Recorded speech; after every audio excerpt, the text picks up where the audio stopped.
How's it going, everyone? Welcome to MTB Lists. My name is Sean Willett.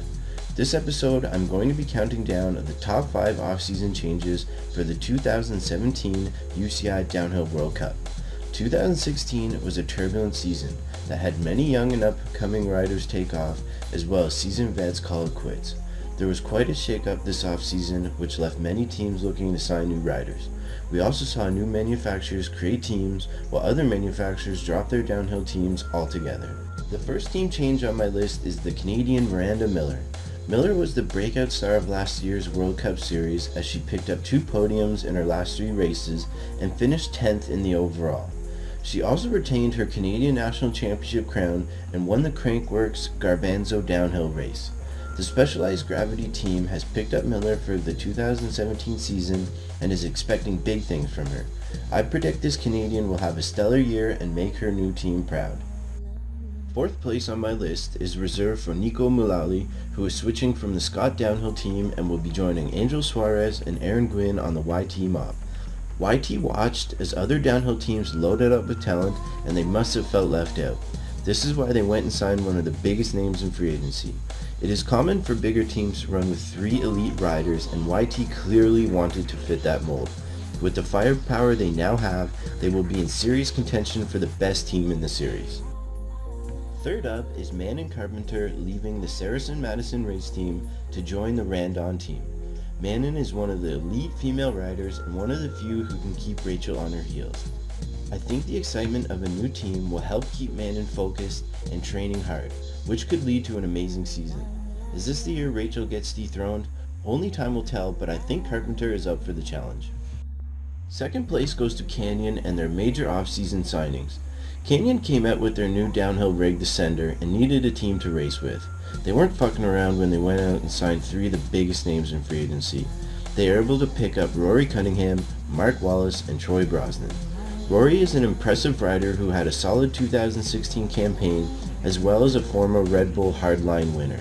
They clearly believe that he will be able to maintain that success this upcoming season.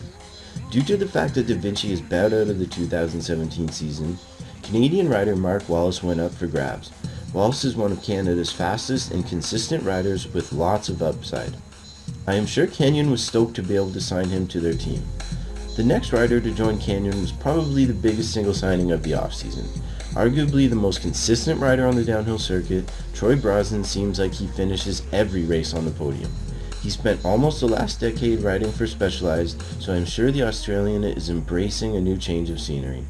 Will Brosnan be able to repeat his success with Canyon? I would be willing to bet my money. Before I reveal my top spot on this list, I would like to give a shout out to an honorable mention. Elliott Jackson will go from racing with the Pivot Downhill team to the Giant Factory Off-Road team. Elliott will be a great fit for his new team, and that will hopefully lead to some great finishes for the American rider. I am sure he's stoked to be with this new team and to get the 2017 season underway. The top spot on my list goes to the Santa Cruz Syndicate and their signings of Loris Vergier and Lucas Shaw. When I found out Ratboy would be leaving the Syndicate alongside newly retired Steve Peat, I was curious if we would see the Syndicate next year. They only had Greg Menard left on contract, and there was speculation that they might not even field the team for the 2017 season. However, Santa Cruz had a trick up their sleeve and came out with the biggest news of the offseason. They were able to sign 2 of the best young riders in the game. Lucas Shaw is only 20 years old and coming off a stellar season that saw him podium for the first time. Loris Vergier is by far one of the most talented young riders in the sport, and now that he has stepped out of the shadow of his good friend and former teammate Loic Bruni, I think this will be the year we see Vergier flourish. With the amount of support they will receive from their new team and the ability to learn from one of the greats of the sport, Greg Menard, I think you will see the Syndicate on many podiums this year and fighting for a manufacturer's overall win. Thank you for watching MTB Lists and my top 5 off-season signings. If you have any suggestions for lists, please feel free to leave them in the comments down below. If you like this video, then don't forget to show your boy some love by subscribing and leaving a like. Thanks again and have a good one.